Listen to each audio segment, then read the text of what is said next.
नमस्कार दोस्तों।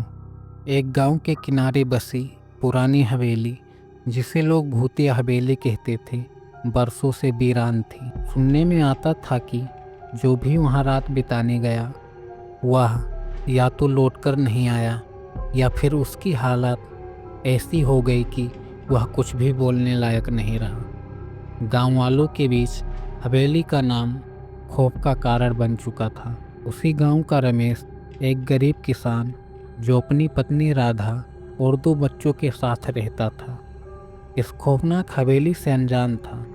गरीबी ने उसे इस कदर तोड़ दिया था कि खेत में मेहनत करने के बावजूद घर में कभी कभी चूल्हा तक नहीं जलता। हालात इतने खराब थे कि उसने फैसला किया कि वह किसी भी कीमत पर अपने बच्चों के लिए कुछ करेगा। एक दिन गांव में एक सेठ आया, जिसने रमेश को हवेली के अंदर एक रात बिताने के बदले 20,000 रुपये देने का प्रस्ताव दिया। रमेश के पास कोई चारा नहीं था। बच्चों के भूखे पेट और पत्नी की कमज़ोर हालत देखकर उसने इस प्रस्ताव को मान लिया। गांव वालों ने उसे बहुत समझाया, लेकिन गरीबी के आगे उसकी मजबूरी बड़ी थी। रात में रमेश ने जैसे ही हवेली का दरवाज़ा खोला, उसे अंदर अजीब सी ठंड और अंधेरे का एहसास हुआ। हवेली के अंदर जाने पर हर तरफ धूल जमी हुई थी। पुरानी दीवारों पर अजीब आकृतियां बनी हुई थी, जैसे कोई साया उन्हें घूर रहा हो। हवेली के मुख्य हाल में एक बड़ा झूमर था, जो टूटा हुआ था। अचानक झूमर हिलने लगा, जबकि वहाँ कोई हवा नहीं थी। रमेश ने इसे नज़रअंदाज कर दिया और कोने में बैठकर भगवान का नाम जपने लगा। आधी रात को अचानक हवेली के अंदर अजीब सी आवाज़ें आने लगी।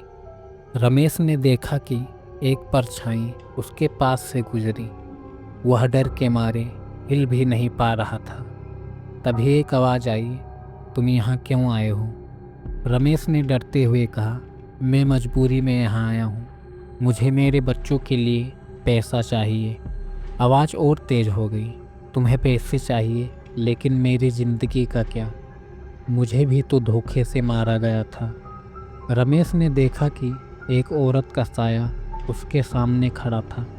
वह पूरी तरह सफ़ेद कपड़ों में थी और उसके चेहरे पर गहरा दर्द था। उसने रमेश को अपनी कहानी सुनाई। वह साया दरअसल इस हवेली की मालकिन की थी।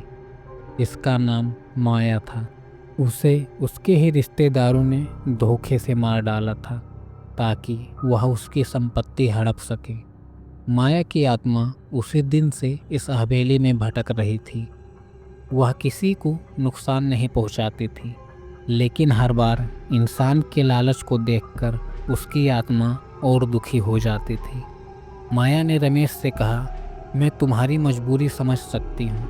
मैं तुम्हें नुकसान नहीं पहुँचाऊँगी, लेकिन वादा करो कि इन पैसों से अपने बच्चों का भविष्य बनाओगे और लालच से दूर रहोगे। रमेश ने रोते हुए वादा किया। सुबह जब गांव वाले हवेली के पास पहुँचे, तो उन्होंने देखा कि रमेश जीवित था। यह पहली बार था जब कोई हवेली से सुरक्षित लौट कर आया था। सेठ ने अपना वादा निभाया और रमेश को 20,000 रुपये दिए। रमेश ने उन पैसों से अपने बच्चों की पढ़ाई शुरू करवाई और अपनी पत्नी का इलाज करवाया। लेकिन कहानी यहीं ख़त्म नहीं हुई। रमेश ने कई बार सोचा कि माया की आत्मा ने उसे क्यों नहीं मारा। क्या वह वाकई केवल बदला चाहती थी, या फिर वह गरीबों के दर्द को समझती थी?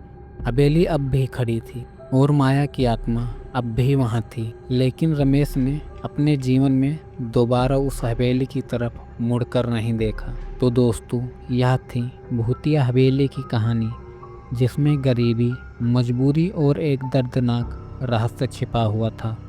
इस कहानी ने हमें यह सिखाया कि किसी की मजबूरी के पीछे कितने गहरे घाव छिपे हो सकते हैं। माया की आत्मा ने रमेश को सिर्फ उसकी सच्चाई और ईमानदारी की वजह से बख्शा, लेकिन हवेली अब भी अपने रहस्यों के साथ खड़ी है। क्या आप इस तरह की हवेली में जाने की हिम्मत करेंगे? क्या आप इस कहानी पर विश्वास करते हैं? यह महज एक अंधविश्वास है? हमें आपकी राय जानने का इंतज़ार रहेगा। और हाँ, ऐसी और रोमांचक कहानियों के लिए हमारे चैनल को सब्सक्राइब करना न भूलें। अगली बार फिर मिलेंगे एक नई डरावनी और रहस्यमय कहानी के साथ। तब तक के लिए अपना ख्याल रखें और सावधान रहें। कहानी सुनने के लिए आप सभी का बहुत बहुत धन्यवाद।